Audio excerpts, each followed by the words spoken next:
Work place harassment അതൊരു തമാശയല്ല. 1992 രാജസ്ഥാനിൽ social വർക്കറായ Banwari ദേവി തൻ്റെ ജോലി ചെയ്യുന്നതിനിടെ ഗ്യാങ് റേപ്പ് ചെയ്യപ്പെട്ടു.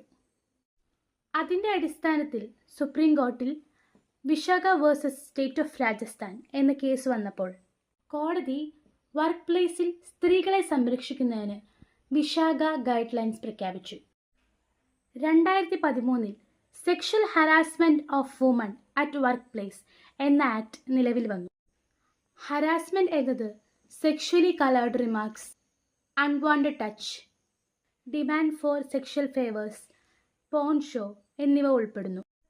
വിശാഖ കേസിൽ സുപ്രീം കോർട്ട് പറഞ്ഞതുപോലെ right to work with dignity is a fundamental right. അതുകൊണ്ട് തന്നെ ഇനി ഹരാസ്മെൻറ്റ് ഉണ്ടായാൽ നിങ്ങൾ മിണ്ടാതിരിക്കരുത്. Speak up. The law is always with U.